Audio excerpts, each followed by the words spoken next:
Hello friends, स्वागत है आपका यूटेरिया पे। मैं प्रवीण कुमार आप लोगों का स्वागत करता हूं आज के इस वीडियो में, जो है हमारा आधुनिक भारत से अब हम लोग अंतिम पड़ाव की ओर हैं। तो आज हमारा है भारत का स्वतंत्रता संघर्ष। कैसे भारतीयों ने ब्रिटिश से स्वतंत्रता संघर्ष को क्रमशः अंजाम दिया, उसी से जुड़े हुए इस चैप्टर को हम लोग पढ़ेंगे। इस चैप्टर में हम लोग स्वतंत्रता संघर्ष के जो दौर रहे उसको किन खंडों में बांट सकते हैं और कैसे बांट करके आसानी से इसे पढ़ सकते हैं और इसके महत्वपूर्ण घटनाओं को याद रख सकते हैं, ताकि उनसे आने वाले प्रश्न जो हमारे अलग अलग एग्जाम में आते हैं वो गलत ना हो। तो चलिए उसी दिशा में हम लोग आगे बढ़ते हैं। सबसे पहले ध्यान देंगे भारत का स्वतंत्रता संघर्ष। मैंने पिछला वीडियो जो अपलोड किया वो है राष्ट्रवाद। जब राष्ट्रीय भावना जन्म लेती है व्यक्ति में, भारत के लोगों में राष्ट्रीयता की भावना जन्म लेती है, तो राष्ट्र को स्वतंत्र कराने की भावना भी उत्पन्न होती है। तो उसके बाद जो स्वतंत्रता के लिए प्रयास किए जाते हैं, उसी संघर्ष को और प्रयास को हमने यहाँ देखा है। इसको हम लोग 3 चरणों में बांट करके पढ़ सकते हैं। जो राष्ट्रीय आंदोलन हुआ या स्वतंत्रता संघर्ष हुआ, उसका पहला चरण कांग्रेस की स्थापना से लेकर के बंगाल के विभाजन तक माना जाता है। 1885 से लेकर 1905 तक जो चरण चला उसे प्रथम चरण के रूप में देखते हैं। ये इस चरण की सबसे बड़ी खासियत ये थी कि ये उदारवादी विचारधारा वाले लोगों का प्रभुत्व था। ऐसे समय में भारत के जो प्रमुख नेता थे या कांग्रेस के जो प्रमुख नेता थे, वो उदारवादी विचार में विश्वास करते थे और मांग की नीति पर विश्वास करते थे। अर्थात वे ब्रिटिश सत्ता को क्रांतिकारी रूप से चुनौती न दे करके उनसे याचनापूर्ण माध्यम से भारत को स्वतंत्र कराना चाहते थे। हालांकि पूर्ण स्वतंत्रता इस समय लक्ष्य भी नहीं था। तो यह जो पहला चरण था वो था उदारवादी विचारों का। द्वितीय चरण जो आता है वह था जो 1905 में बंगाल विभाजन से लेकर के जो एक दौर चलता है जालियांवाला बाग हत्याकांड तक 1919 तक, या कह सकते हैं चंपारण सत्याग्रह 1917 तक। तो ये जो दौर था वो था क्रांतिकारी राष्ट्रवाद का दौर।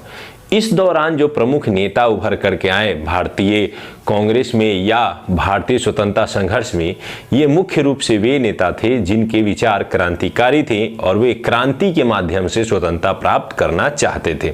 इसीलिए इस दौर को क्रांतिकारी दौर भी कहा जाता है और इसे द्वितीय चरण के रूप में देखते हैं। तृतीय चरण जो है वो है गांधी युग। जब गांधी जी का प्रवेश भारतीय राजनीति में 1917 में हो जाता है, तो उस 1917 से लेकर के भारत की स्वतंत्रता तक का जो दौर चलता है वह जो है वो गांधी युग के नाम से जाना जाता है। कहीं कहीं इसे 1919 से 1947 तक लिखा जाता है, कहीं 1917 से लेकर 1947। तो ये छोटी छोटे चीज़ें हैं, मायने नहीं रखते हैं। अब आते हैं, हम लोग इसे पार्टिकुलर रूप से पढ़ेंगे। गांधी युग को हमने पिछले वीडियो में अपलोड किया है, आप इसे निश्चित रूप से देखेंगे। अभी हम लोग पढ़ेंगे प्रथम चरण और द्वितीय चरण को, कि इस दौरान की कौन सी ऐसी प्रमुख घटनाएं रहीं जिन्होंने राष्ट्रीय आंदोलन को प्रेरित भी किया और प्रश्न भी बनते हैं हमारे एग्जाम में। तो चलिए उसी की ओर बढ़ते हैं। सबसे पहले आते हैं प्रथम चरण की ओर। प्रथम चरण जो 1885 से लेकर 1905 तक के बीच रहा। इस समय कांग्रेस पर उदारवादी नेताओं का प्रभुत्व रहा। वैसे नेता जो उदार विचार के थे, तो उनमें कुछ नेता के नाम आपको जरूर याद होने चाहिए। दादा भाई नौरोजी, व्योमेश चंद्र बनर्जी, गोपाल कृष्ण गोखले, सुरेंद्र नाथ बनर्जी, फिरोज शाह मेहता, मदन मोहन मालवीय आदि ऐसे नेता थे जिनका प्रभुत्व जो है वो कांग्रेस पर और भारतीय राजनीति पर अधिक था, और ये मूल रूप से उदारवादी विचार के थे। उदार विचारों की राजनीति को क्रांतिकारियों ने उस समय राजनीतिक भिक्षावृत्ति कहना प्रारंभ कर दिया। इनके उदार विचार, मांगने की नीति, कांग्रेस के माध्यम से याचना करने की नीति की जो क्रांतिकारी विचार वाले नेता थे वो आलोचना करते थे, और इस राजनीति को नाम देते थे राजनीतिक भिक्षावृत्ति। अब ये जो प्रक्रिया है ये 1885 से चल निकला और क्रमशः आगे बढ़ता रहा। भारतीयों ने, जो भारतीय नेता थे, उदारवादी विचारधारा के नेता थे, वो जहां भारत में लोगों को जागृत करने का काम कर रहे थे, वहीं लंदन में जाकर के भी, ब्रिटेन में भी कुछ संस्थाओं का गठन करके ये अपने विचारों को फैलाने का कार्य कर रहे थे।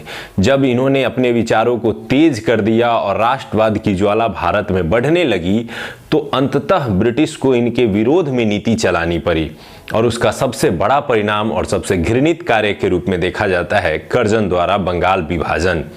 यह उदारवादी विचारों की अंतिम परिणति थी। इसके बाद कांग्रेस में वैसे नेताओं का प्रभुत्व बढ़ा जो मूल रूप से क्रांतिकारी विचारधारा रखते थे।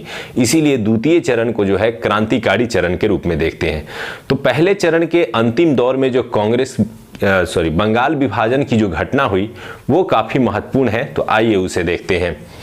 बंगाल विभाजन 1905, इसमें से कुछ ऑब्जेक्टिव हैं जो आपको सीधे तौर पे पूछे जाते हैं। जैसे बंगाल विभाजन के समय वायसराय कौन थे? तो लॉर्ड कर्जन थे, जिसने बंगाल विभाजन के कार्य किया था। बंगाल विभाजन की घोषणा यानी उसकी निर्णय कब लिया गया कि उसे विभाजित किया जाएगा? तो 20 जुलाई 1905। अब यहाँ ध्यान देंगे, कुछ एग्जाम में ये 16 अक्टूबर 1905 और 20 जुलाई 1905 के बीच क्वेश्चन को फंसा दिया जाता है। जैसे एग्जाम्पल के तौर पे हम बीपीएससी को ले ले तो 63वीं बीपीएससी के प्रश्न में विभाजन का निर्णय पूछा गया था और अधिकांश स्टूडेंट ने 16 अक्टूबर को उत्तर दिया। तो यहाँ क्या ध्यान देना है कि 20 जुलाई 1905 को यह घोषणा की गई कि बंगाल का विभाजन किया जाएगा। और कब किया गया? तो विभाजन किया गया 16 अक्टूबर को। 16 अक्टूबर 1905 को जब बंगाल विभाजन हुआ तो बंगाल में जो मौजूद लोग थे जो इस विभाजन का विरोध कर रहे थे, उन्होंने इसे शोक दिवस के रूप में मनाया। न केवल शोक दिवस के रूप में बल्कि हिंदू मुस्लिम एकता के रूप में एक दूसरों की कलाइयों पर राखी बांधकर राखी दिवस के रूप में इसे मनाया। और यहाँ से शुरू हुई एक अलग राष्ट्रवाद का दौर, जिसमें क्रांतिकारी दौर का प्रवेश हो जाता है। हालांकि यह विभाजन बाद में जाकर के रद्द हो जाता है जब 1911 में लॉर्ड हार्डिंग के नेतृत्व में, वायसराय लॉर्ड हार्डिंग थे, उनके समय दिल्ली दरबार का आयोजन हुआ और 12 दिसंबर 1911 को ये घोषणा की गई कि बंगाल विभाजन रद्द किया जाता है। तो ये कुछ ऐसे पॉइंट हैं जिसे डायरेक्ट सीधे तौर पे प्रश्न आते हैं एग्जाम में, तो इसे ध्यान रखेंगे। अब आते हैं कि इस बंगाल विभाजन के पीछे कारण क्या था। ब्रिटिशर्स का कहना था कि बंगाल इतना बड़ा प्रांत है कि इसके प्रशासन को चलाने में कठिनाई होती है, कुशलता नहीं है, जिसके कारण इसे 2 बराबर भागों में बांटने का प्रयास किया जा रहा है। लेकिन जो वास्तविक स्थिति थी वह यह थी कि राष्ट्रवाद की भावना सबसे ज़्यादा बंगाल के क्षेत्र में बढ़ रही थी और क्रांतिकारी आंदोलन का दौर प्रारंभ हो रहा था। और इस क्रांतिकारी आंदोलन को रोकने और बंगाल में जो क्रांतिकारी राष्ट्रवाद का उदय हो रहा था उसको रोकने के उद्देश्य से मूल रूप से ये बंगाल विभाजन किया गया, जिसे हम लोग फूट डालो राज करो भी कह सकते हैं। और ऐसे ढंग से बंगाल का विभाजन किया गया ताकि एक प्रांत मुस्लिम बहुल हो जाए और एक प्रांत हिंदू बहुल हो जाए, और जिससे हिंदू मुस्लिम दोनों के बीच मतभेद हो जाए और राष्ट्रवाद की भावना कमजोर पड़ जाए। और ये भी आपको पता होगा कि इस बंगाल विभाजन के दौरान इस विभाजन को सही साबित करने के लिए ब्रिटिशर्स ने 1906 में मुस्लिम लीग के गठन को सपोर्ट किया, ताकि हिंदू मुस्लिम के बीच जो एकता का संचार है वो धीरे धीरे टूट जाए और बंगाल विभाजन का जो निर्णय है वो सही सिद्ध हो जाए। तो वास्तविक कारण राष्ट्रवाद को कमजोर करना था या फिर फूट डालो राज करो की नीति था। अब इसके विरोध में 7 अगस्त 1905 से ही विरोध शुरू हुआ और इसे स्वदेशी या बंग भंग आंदोलन का नाम दिया गया। स्वदेशी आंदोलन या बंग भंग आंदोलन किसके विरोध में चलाया गया? तो बंगाल विभाजन के विरोध में चलाया गया। और इसी दौरान आमार सोनार बांग्ला, ये गीत जो रविन्द्रनाथ टैगोर जी का बहुत प्रसिद्ध रहा, आमार सोनार बांग्ला, जो अभी बांग्लादेश का राष्ट्रीय गीत भी है, इसी क्रम में लिखा गया और इन सांस्कृतिक माध्यमों से इस विभाजन का विरोध किया गया। इसके अलावा 1905 में जो कांग्रेस की बैठक हुई, इस बैठक में गोपाल कृष्ण गोखले ने स्वदेशी आंदोलन की बात की और उसको समर्थन दिया और बहिष्कार बहिष्कार वह हथियार था जिसमें ब्रिटिश वस्तुओं का बहिष्कार किया गया और इसके माध्यम से विरोध दर्ज किया गया। परिणाम ये निकला कि 1911 में जाकर के ब्रिटिशर्स इस आंदोलन को सही माने, या फिर कह सकते हैं इस आंदोलन का ये परिणाम निकला कि उन्हें बंगाल विभाजन रद्द करना पड़ा। इस दौरान बीच की दो घटनाएं आपको याद रखनी है। 1906 में मुस्लिम लीग का गठन हुआ। ये मूल रूप से ब्रिटिशर्स की एक चाल थी कि हिंदू मुस्लिम एकता को थोड़ा ब्रेक कर देना। और दूसरी ओर 1907 में आपसी विचार नहीं मिलने के कारण कांग्रेस दो भागों में टूट गई। कांग्रेस के अंदर जहां उदारवादी विचारधारा के लोग जो याचना करने की, मांगने की नीति पर काम कर रहे थे, वही गर्म विचारधारा के लोग, जो क्रांतिकारी विचारधारा के लोग कहे जाते हैं, उनका था कि स्वदेशी आंदोलन को एक क्रांतिकारी रूप में चलाया जाए और बंगाल विभाजन को रद्द कराया जाए। इन विचारिक मतभेदों के कारण कांग्रेस 1907 में सूरत अधिवेशन में दो भागों में विखंडित हुआ, एक गर्म दल और दूसरा नरम दल के नाम से जाना जाता है। नरम दल अर्थात उदारवादी विचारधारा, गरम दल अर्थात क्रांतिकारी विचारधारा। तो यहीं से जो ये टूटने का सिलसिला शुरू हुआ, उसके बाद प्रारंभ होता है द्वितीय चरण।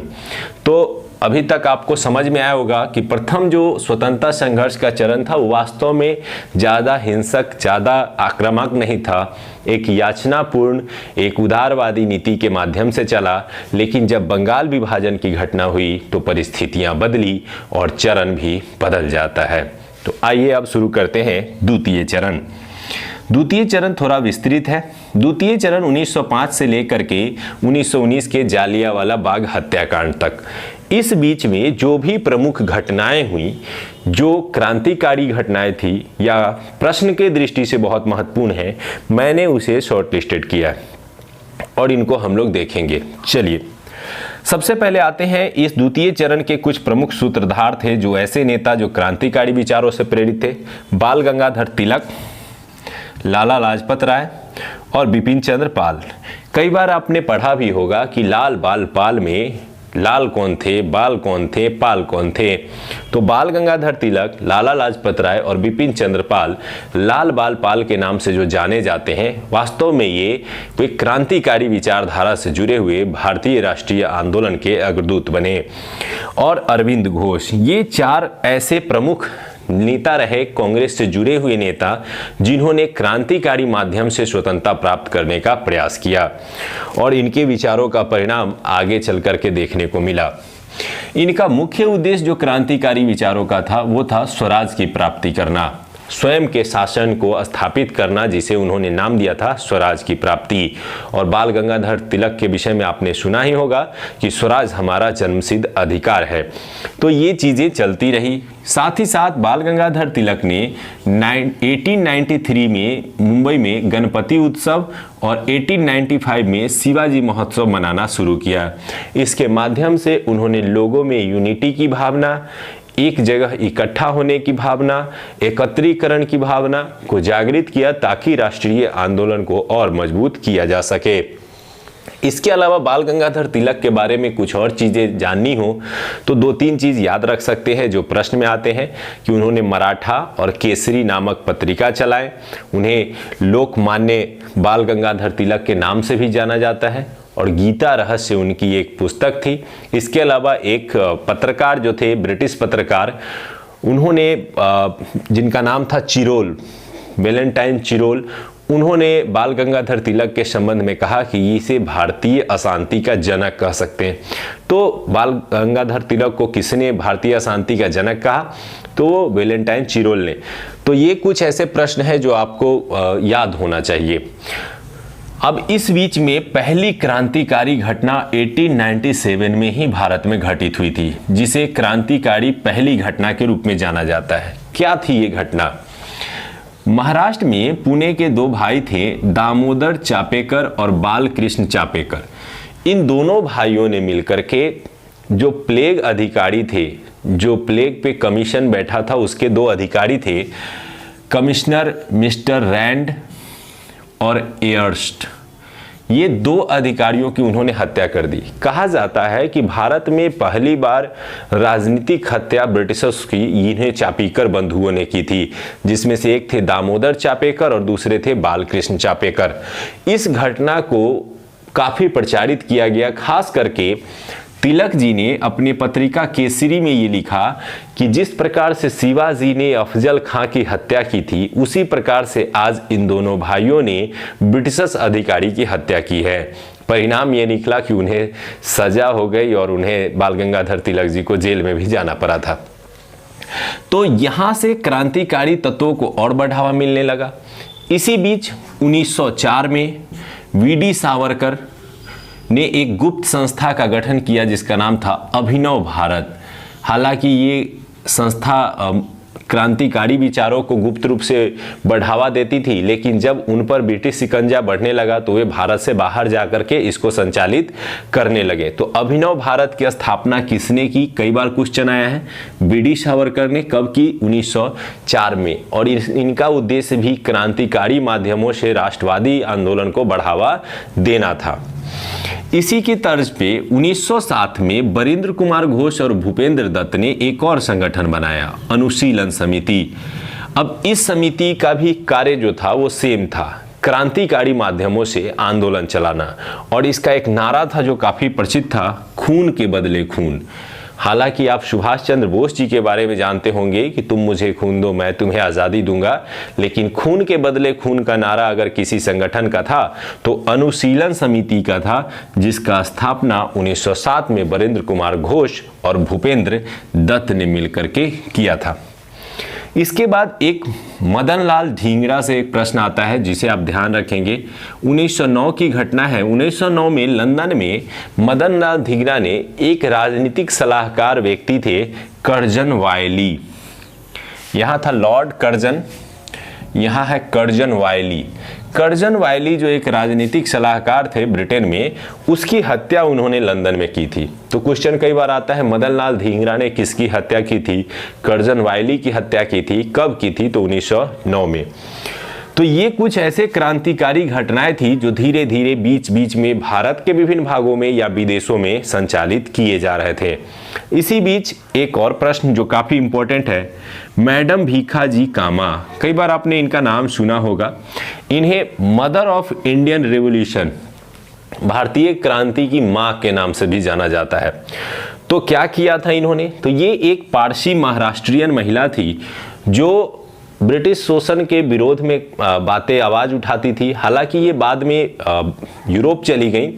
यूरोप से ही इन्होंने 1907 में स्टुअर्ट गार्ड, कई बार ये प्रश्न आएगा आपको, ये ध्यान रखेंगे, यही वीवीआई पॉइंट है। स्टुअर्ट गार्ड में जो जर्मनी का हिस्सा है में ये एक सोशलिज्म पे भाषण दे रहे थे और भाषण देने के क्रम में उन्होंने राष्ट्रीय तिरंगा फहराया और ब्रिटिशर्स की आलोचना की। तो कई बार ये प्रश्न आता है कि मैडम भीखाजी कामा ने तिरंगा को कहाँ फहराया था? तो स्टुअर्ट गार्ड में फहराया था, जो किस देश में है? तो जर्मनी में है। और उन्हें किस नाम से जाना जाता है? तो मदर ऑफ इंडियन रेवोल्यूशन के नाम से भी जाना जाता है। भारत में अगर बात करें तो महाराष्ट्र से थी और एक पारसियन समुदाय से थी। तो आज के वीडियो में हमने राष्ट्रवाद के प्रथम चरण के लगभग जो मुख्य बिंदु है उसको देखा। द्वितीय चरण के लगभग आधे बिंदुओं को हमने देख लिया है। अगले वीडियो में हम लोग मुख्य रूप से इस द्वितीय चरण के ही कुछ बचे हुए पार्ट जो राष्ट्रीय आंदोलन के प्रमुख घटनाएं हैं उनको देखेंगे। और जो तृतीय चरण है गांधी युग, ये ऑलरेडी वीडियो आपको अपलोडेड है, जिसके लिंक आपको नीचे डिस्क्रिप्शन में दिए गए होंगे या प्लेलिस्ट में, सॉरी माफ कीजिएगा, इस वीडियो के जो प्लेलिस्ट है उस प्लेलिस्ट में जा करके आप मॉडर्न इंडिया के जो वीडियोज हैं उसको, मॉडर्न हिस्ट्री के जो वीडियोज हैं वहां से भी देख सकते हैं। तो उम्मीद करते हैं कि ये वीडियो सीरीज आपको पसंद आ रहे होंगे और सब्जेक्ट पे आपकी समझ, पकड़ और ऑब्जेक्टिव को याद करना आसान हो गया होगा। तो इसी उम्मीद के साथ मिलते हैं अगले वीडियो में। थैंक यू एडुटेरिया से जुड़ने के लिए, एडुटेरिया को सपोर्ट करने के लिए, लाइक, सब्सक्राइब और दोस्तों को शेयर करने के लिए। थैंक यू दोस्तों।